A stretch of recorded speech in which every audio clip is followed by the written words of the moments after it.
Dae Kim stomped his boots against the metal floor of the research station's entrance, knocking off clumps of ice. The storm was getting worse.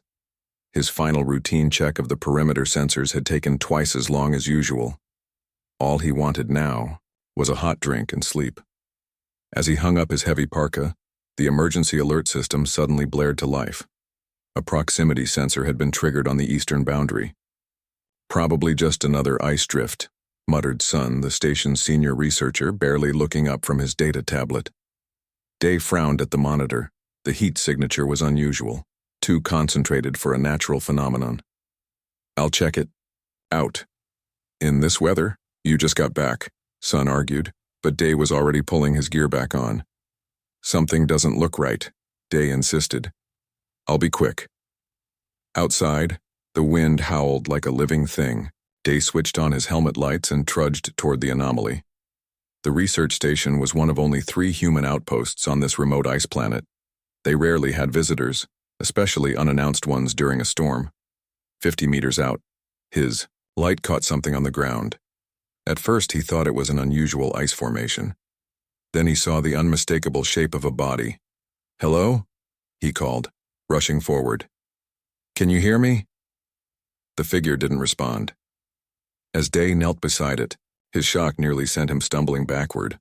It was a woman, completely naked, with purple-tinted skin that marked her as clearly non-human. Despite the deadly cold, there was no sign of frostbite. Her chest rose and fell slightly, still alive somehow. Without hesitation, Dae pulled off his outer thermal layer and wrapped it around her. Then he lifted her surprisingly light body and began carrying her back to the station. "Sun! Mina! Medical emergency!" he shouted as he burst through the door. Both researchers looked up, their expressions changing from annoyance to shock. "What is that?" Mina asked, her medical training already kicking in as she rushed to help. "She's not human," Sun observed unnecessarily, keeping his distance. "Species unknown." "She needs help," Dae snapped, carrying the alien woman to the medical. Fairly, she was abandoned out there with nothing, not even clothes. Mina hesitated only briefly before switching on the medical scanner. Body temperature dangerously low but stable. Heartbeat, unusual rhythm but strong, breathing shallow. The alien woman's eyes suddenly fluttered open. They were larger than human eyes with striking gold irises. She looked at each of them in turn, then tried to speak. The sounds were melodic but incomprehensible. "The universal translator," Dae suggested. "In the communications room." Sun crossed his arms. "Protocol states all alien encounters must be reported immediately to Earth Command." "She'll be dead by the time we get approval to help her," Dae argued. "We don't know what she is or why she's here," Sun countered. "She could be dangerous." The alien woman seemed to understand the tension, if not the words. She weakly raised a hand in what looked like a gesture of peace. Mina made the decision for them, grabbing a medical blanket and covering the woman properly. "I took an oath to help anyone in need, human or not." While Mina worked to raise the alien's body temperature, Dae retrieved the portable translator device. It was rudimentary technology, designed for first contact situations, but it might help. When he returned, the alien woman was sitting up, wrapped in thermal blankets. Her eyes followed his movements with clear intelligence. He activated the translator and spoke slowly. "My name is Dae. You're safe now." The device hummed, processing his words, then produced a series of musical tones. The alien woman's expression brightened with recognition. When she replied, the translator struggled but eventually produced, "Gia, my name, Gia. Danger still follows." "Who left you out there?" Dae asked. The translator worked for several moments on her response. "Mother. Not mother. Wants me gone." Sun stepped forward. "We need to report this." "Tomorrow," Dae said firmly. "She needs rest first." That night, Dae couldn't sleep. He kept checking the medical bay where Gia slept peacefully. Something about her, vulnerability mixed with her obvious strength, touched him deeply. How had she survived conditions that would kill a human in minutes? More importantly, Who had tried to murder her by leaving her naked on an ice planet? And what would happen when they discovered she had survived? 3 weeks passed since Gia's rescue. The research station, originally built for just 5 people, felt smaller with their alien guest. But no one complained. Gia had proven herself, helpful, intelligent, and eager to learn about humans. Day found her in the observation dome early one morning. She sat cross-legged on the floor, watching the sunrise turn the ice fields into a sea of diamonds. Her purple skin had regained its healthy glow, and she'd adapted well to wearing the spare clothes they'd modified for her taller frame. "You're up early," Day said, offering her a mug of hot tea. They had discovered she enjoyed the taste. Gia took the mug gratefully. The universal translator, now upgraded with basic vocabulary from her language, hung around her neck. "On my world we have a saying," she said, her voice melodic even through the translator. "The quiet dawn holds truth that busy day cannot see." Day sat beside her. "We have similar sayings. Do you miss your home?" Gia was silent for a long moment. "I miss what I thought it was. Now I understand it differently." She had been teaching them about her species, the Lumi. They were a society built on complex political alliances, where family connections determined everything from jobs to housing. Emotions were seen as weaknesses, best hidden away. "Your people are strange," Gia said suddenly.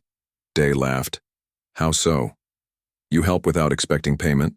You show feelings openly. You argue with each other but still work together." She shook her head.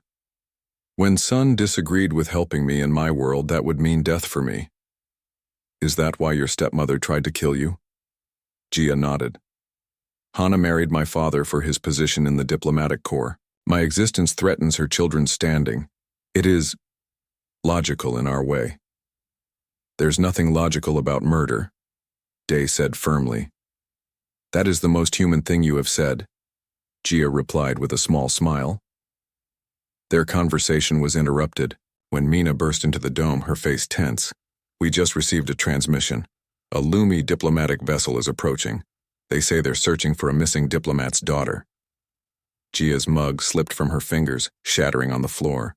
"No, they cannot find me here." "It's a rescue mission," Mina explained. "Isn't that good?"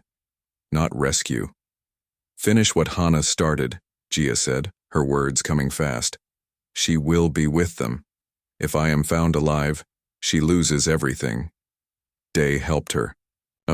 "What do you want to do?" "Hide me," Gia pleaded, "please." "We can't just hide you," Sun said when they gathered in the common room. "This is an official diplomatic party. Refusing them access would violate interspecies treaties. And turning Gia over violates basic human decency," Day countered. "I have a solution," Mina suggested. "We don't hide her. We disguise her as human." The plan was simple but risky. With specialized makeup to cover her purple skin tone and dark contact lenses to hide her unusual eyes, Gia could pass as human from a distance. They would introduce her as a new research assistant who had arrived on the last supply ship. As they worked on her disguise, Day noticed Gia trembling. "We won't let anything happen to you," he promised. "In my culture, we do not trust easily," she said. "It is seen as foolish. But I trust you, Day." "Is that foolish?" He took her hand. It felt warm against his. "No. Sometimes trust is the wisest choice we can make." The Lumi ship would arrive in less than 12 hours. As night fell over the research station, Gia practiced walking and speaking like a human. Day watched her, feeling a strange ache in his chest. In just 3 weeks, this alien woman had become important to him in ways he couldn't fully explain. "What if they recognize me?" Gia asked as they finished preparations. "Then we'll face it together," Day said simply. "That's what humans do." The Lumi ship landed with precision on the ice field, just outside the research station. Its sleek silver hull gleamed in the morning light, making the human buildings look crude by comparison. Day, Sun, and Mina stood at the entrance, waiting to greet the visitors. Behind them, Gia stood with her head slightly bowed, disguised as a human researcher named Jin. A ramp extended from the ship, and 5 figures descended. 4 were clearly guards, tall Lumi with expressionless faces. In the center walked a striking female Lumi, whose elaborate clothing marked her as someone of importance. "That's Hana," Gia whispered, her voice barely audible. Sun stepped forward. "Welcome to Earth Research Station 12. I am Dr. Sun, lead scientist." The Lumi woman nodded slightly. "I am diplomatic envoy Hana. We seek information about my stepdaughter, Gia, who disappeared during a diplomatic mission near this sector." Her voice was smooth and practiced, but Day noticed how her eyes darted around, scanning everything. "We've seen no other Lumi in this area," Sun replied truthfully. "When did she disappear?" 3 weeks ago, Hana said, her face a perfect mask of concern. "Our ship developed a malfunction. We needed to use escape pods. Gia's pod's tracking system failed. We've been searching ever since." Mina frowned. "Escape pods have multiple backup systems. How did all of them fail?" Hana's expression hardened slightly. "Technical matters are not my expertise. May we come inside? The cold is uncomfortable." Once inside the station's meeting room, Hana displayed a holographic image of Gia. "This is my stepdaughter. Have you seen her?" Day studied the image, pretending to look carefully. "No, I haven't seen anyone like that." "We would remember seeing a Lumi," Sun added. "You're the first aliens we've encountered here." Hana's eyes narrowed as she looked at Jin standing quietly in the corner. "And who is this?" "Our new research assistant," Mina said quickly. "She arrived on the last supply ship." Hana approached Gia, studying her face. "You seem familiar." "I've never met any Lumi before," Gia replied, keeping her eyes down as they had practiced. Hana reached out suddenly, touching Gia's cheek.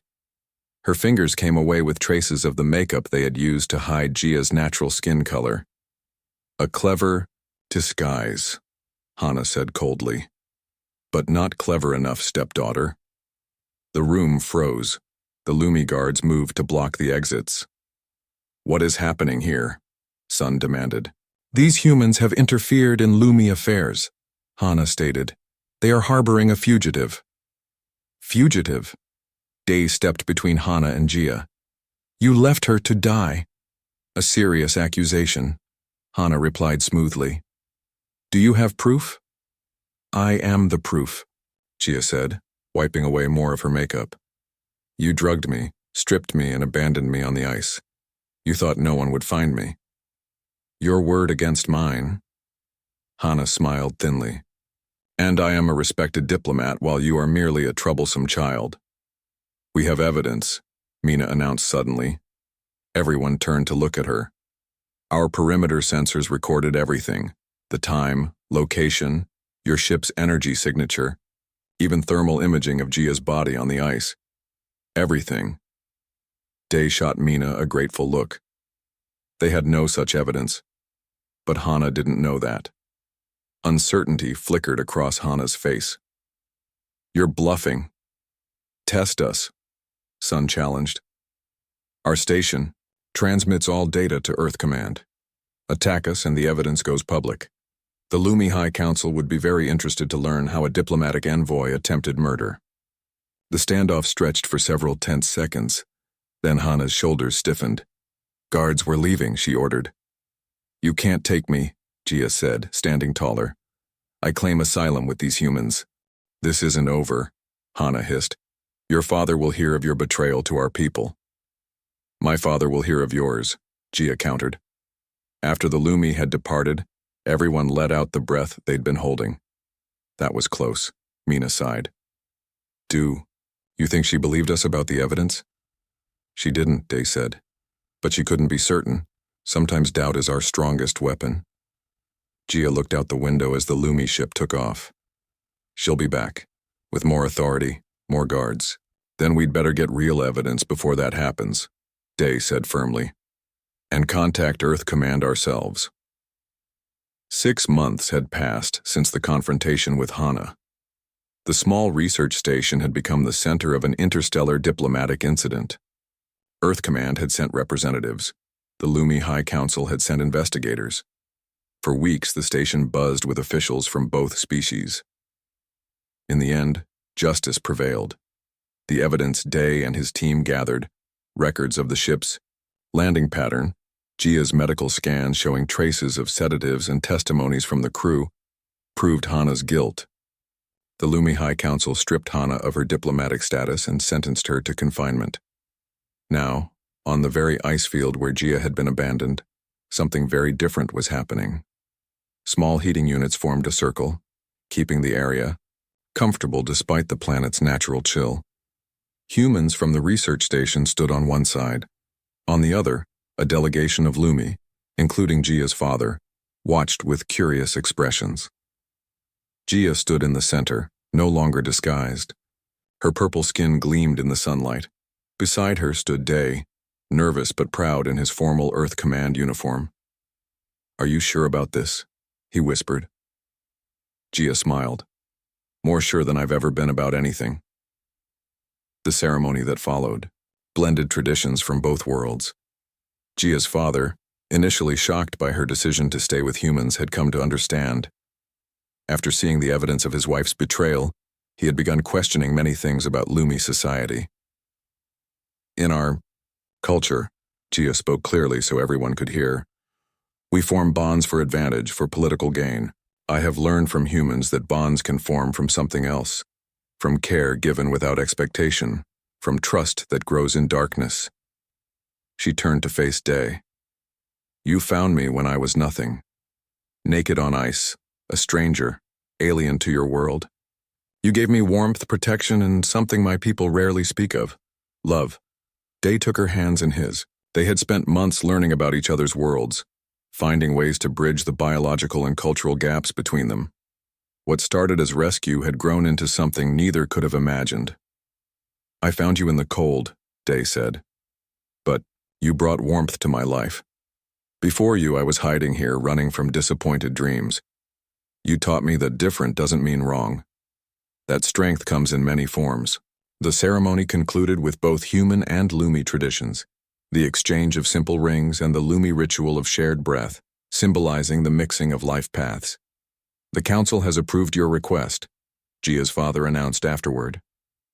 "You will be the first official Lumi ambassador to Earth, and the first—" He hesitated, the concept still strange to him. "The first of our kind to marry outside our species." Later, as the celebrations continued inside the station, Gia and Day slipped away to the observation dome. The ice field stretched before them, glittering under the stars. "Are you happy?" Day asked. "Happy is too simple a word," Gia replied. "In my language, we have a term, Kalari. It means finding yourself by losing your path." She looked at the spot where she had nearly died. "Hana thought she was ending my story. She didn't realize she was beginning a new one." "What happens next in this story?" Day asked, putting his arm around her shoulders. Gia leaned against him, still marveling at how natural it felt. "We build bridges. Between worlds, between peoples, who think they're too different to understand each other. Starting with us," he said. "We already started," she reminded him. "Right here, on the ice. The research station, once just a lonely outpost, would soon become an official diplomatic hub. There would be challenges ahead, biological differences to navigate, cultural misunderstandings to smooth over. But looking at the ice field that had once been her deathbed and was now transformed into the beginning of a new life, Gia knew they would find a way. In the cold place where she had been left with nothing, she had found everything: